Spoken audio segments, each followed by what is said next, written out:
Back नाज़रीन clinic online में दोबारा खुशामदीद। ब्रेक पे भी हमारे पास कॉलर मौजूद थे और नसरीन साहिबा मौजूद थी फैसलाबाद से। उनकी और उनकी बेटी को तो पैदाइशी हाइपोथायराइडिज़म है। बस एक मशवरा डॉक्टर सादिया ने जो दिया था वो मैं दोबारा रिपीट कर देता हूँ कि किसी भी अच्छे एंडोक्रिनोलॉजिस्ट से रुजू करें। अगर फैसलाबाद में नहीं है तो आप अपने इर्द गिर्द के बराबर के जो शहर हैं, चाहे वो लाहौर हो या चाहे वो सियालकोट हो, कोई भी जगह पे हो, आप एंडोक्रिनोलॉजिस्ट को ज़रूर दिखा दीजिए। डॉक्टर सादिया, बात हो रही थी हाइपरथायराइडिज़म की, दोबारा मैं हाइपरथायराइडिज़म पे आ जाता हूँ।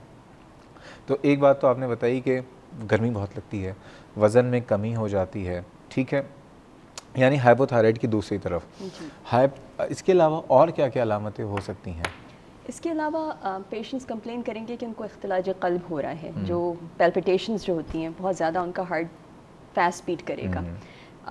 उसके अलावा उनको जैसे हाइपोथायरॉइडिज्म में कॉन्स्टिपेशन की प्रॉब्लम या कब्ज़ की प्रॉब्लम रहती थी, हाइपरथायरॉइड के पेशेंट्स जो हैं उनको डायरिया होना शुरू हो जाता है, भूख बहुत लगेगी, उनको वेट नहीं गेन कर पाएंगे, घबराहट रहेगी हर वक्त, उनको रात में सोने में प्रॉब्लम होगी क्योंकि दिमाग में बिल्कुल रेसिंग थॉट्स आती रहती हैं, तो परफॉर्म करने में इनको बहुत प्रॉब्लम होती है। तो इसके अलावा मेंस्ट्रुअल इरेगुलरिटीज़ इसमें होती हैं? इसमें भी होती है, इसमें ऑपोजिट हो जाता है। हाइपोथायरॉइडिज्म में जो है हैवी पीरियड्स होते हैं, इसमें स्कैंट या बिल्कुल कम पीरियड्स होते हैं, और इसमें भी फर्टिलिटी की प्रॉब्लम होती है। इसमें भी फर्टिलिटी की प्रॉब्लम होती है।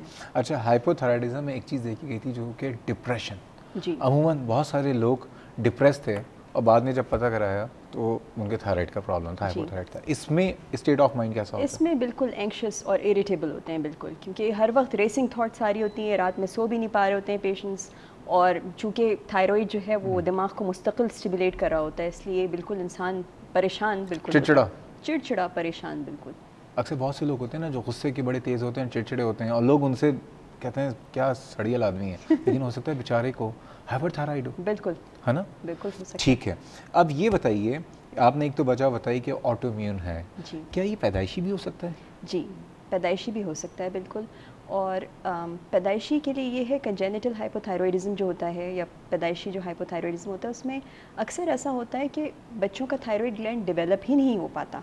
तो पैदाइशी में हाइपर होगा या हाइपो होगा? हाइपो ज़्यादा होता है। हाइपो ज़्यादा होता जी, हाइपरथायरॉइडिज्म बहुत कम होता है पैदाइशी। ओके, हमारे यहाँ पूरी दुनिया में जब बच्चा डिलीवर होता है तो उसके बाद उसका थायराइड का जो है एक टेस्ट होता है, हील ब्रिक टेस्ट है जी, या मुख्तलिफ जो टेस्ट हैं, हमारे यहाँ शायद नहीं होते, पाकिस्तान में होना चाहिए।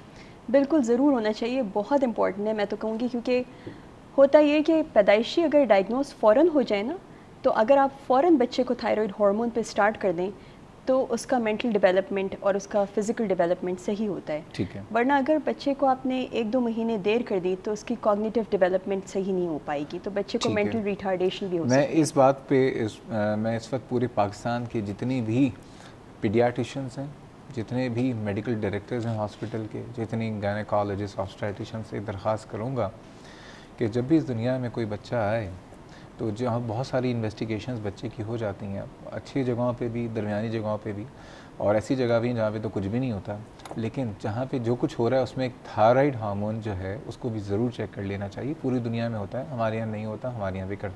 मिसेस शकील हैं कराची से। अस्सलाम वालेकुम मिसेस शकील। हेलो, अस्सलाम वालेकुम। वालेकुम, कैसी हैं आप? ठीक हैं जी, अल्लाह का शुक्र। जी, मुझे ये मालूम करना था कि मैं भी हाइपर थायराइड की पेशेंट हूँ, लेकिन अभी मुझे 1 साल से समझे मुझे टैबलेट दी जा रही थी, तो PTU टैबलेट मैंने यूज़ की हैं। तो मुझे ये पूछना था कि अब वो 1 साल बाद अब वो टेस्ट में मामूली कुछ है थायराइड का, लेकिन उन्होंने मेरी टैबलेट बंद कर दी है। कोई डॉक्टर भी मुझे मतलब नहीं कहते कि आप थायराइड के लिए टैबलेट यूज़ करें, तो ऐसा है कि थायराइड की टैबलेट यूज़ करते रहना चाहिए, मुझे किसी ने बताया था। ठीक है जी, अभी पूछ लेते हैं। लेकिन मैं डॉक्टर साहब ठीक नहीं हो रही हूँ, मेरे गले में ऐसा लगता है जैसे कोई गला मेरा दबा रहा है, मेरे गले में कुछ प्रॉब्लम ज़रूर है कि बाकायदा मुझे फील होता है, हाथ भी लगाओ तो तकलीफ होती है। सूजन है कोई? जी, कोई सूजन है? सूजन तो इतनी नहीं दिखती, लेकिन मेरा हाथ लगते ही मुझे एक जगह साइड में एक तकलीफ होती रहती है। तो लेकिन वो थायराइड की टैबलेट भी मुझे मना कर दी, मेरी कैफियत भी वही, अलामात वही हैं कि मैं कपकपाती रहती हूँ, चलना फिरना थकान, और सर में एक अजीब सी झंझलाहट थी। दवा बंद कर दी है, अलामतें मौजूद हैं। ठीक है, अभी से हम डिस्कस कर लेते हैं। एक सवाल भी पूछना चाह रही हैं डॉक्टर सादिया। इनका थायराइड अल्ट्रासाउंड हुआ था? अल्ट्रासाउंड नहीं हुआ थायराइड का। और कुछ? तो डॉक्टर साहब वो किस गले का होगा अगर मैं करवाऊँ? जी, गले का अल्ट्रासाउंड करेंगे, आपके जो जनरल फिजिशियन है वो ऑर्डर अच्छा, करेंगे। मैंने बल्कि खुद उनको ये शिकायत बार बार की है कि मेरे गले में एक प्रॉब्लम होती है, लेकिन वो कहते हैं नहीं, आपके बस टेस्ट जो T3 T4 वगैरह हैं, TSH ये क्लियर हैं, तो कोई ज़रूरत नहीं है। नहीं, खैर आपका अल्ट्रासाउंड ज़रूर होना चाहिए जहाँ तक हमारा ख्याल है। अभी इसको मज़ीद डिस्कस कर लेते हैं। डॉक्टर साहब ये बताइए, अब हम हाइपरथायराइड की जितने कॉलर्स हैं उससे पहले अब किस ये जो अलामतें होती हैं इसको डायग्नोस करने के लिए वही तरीक़ाकार है जो हाइपोथायराइडिज्म में? इसमें TSH के अलावा आप थायराइड हार्मोन लेवल्स भी चेक करते हैं। सो आप फ्री T4 और T3 भी चेक कर सकते हैं। इसके अलावा आप radio active iodine Uptake scan एक होता है, एक रेडियो एक्टिव आयोडाइन देख के आपको पिक्चर लेते हैं आपके गले की, आपके थायराइड ग्लैंड की, वो भी टेस्ट करते हैं। उससे पता चल जाता है कि ग्रेव्स डिजीज़ है जो कि most common form of hyperthyroidism है, या फिर कोई और कंडीशन है जिसकी वजह से हो रहा है हाइपरथायरॉयडिज्म।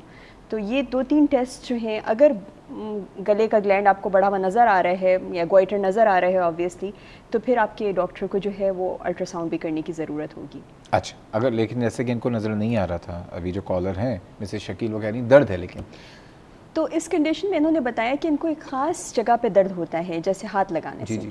तो इसलिए मैं सस्पेक्ट कर रही हूँ, अगेन मैंने इनको एग्जामिन नहीं किया है, लेकिन मैं सस्पेक्ट कर रही हूँ कि इनको हो सकता है कोई नोडुलर थायराइड हो, तो वो नज़र नहीं आ रहा हो। कभी कभार ऐसा होता है कि गोइटर पूरा ऑब्वियसली नज़र नहीं आ रहा होता, लेकिन कुछ नोड्यूल्स बड़े हुए होते हैं। ठीक है, तो अब ये बताइए, डायग्नोज हो गया, ठीक है, सीरम TSH भी हो गया, T3 T4 और radio active iodine Uptake confirm हो गया, अब इसका इलाज क्या?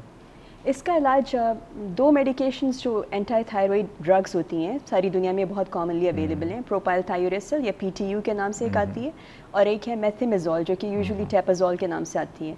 दोनों मेडिकेशंस जो हैं they are very safe to take, ये ले सकते हैं। इसके अलावा सिम्टोमेटिक ट्रीटमेंट के लिए आपका पेशेंट अगर बहुत पेशेंट को इख्तिलाज क़ल्ब या बहुत घबराहट और बहुत ज़्यादा पैल्पिटेशंस हो रही हैं, तो उसके लिए हम लोग बेटा ब्लॉकर्स, एक क्लास ऑफ मेडिकेशंस होती हैं, उसमें सबसे कॉमनली यूज़ मेडिकेशन है प्रोप्रेनोलॉल या इंडेरॉल के नाम से आती है, वो देते हैं हम लो डोज में। तो वो हार्ट बीट को कंट्रोल कर लेती है, एरिथमियास होने से रोकती है, नर्वसनेस भी थोड़ी सी कंट्रोल कर लेती है। अब यहाँ पे सवालात हैं। सायमा साहिबा का न्यू मरकज़ोल लेती हैं, इनको हाइपरथायराइडिज्म है, इनके जो है वो स्वेलिंग भी है, मल्टीपल नोड्यूल हो चुके हैं। वही साहब का सवाल भी है, वो उनकी मिसेस जो है 21 से 22 साल की हैं, प्रोपाइल थायोरेसिल लेती हैं, और भी लोगों के मज़ीद सवालात हैं। अब हम जाएंगे सवालात का जवाब देने के लिए, लेकिन वक्त एक छोटे से ब्रेक का, हमारे साथ रहिएगा।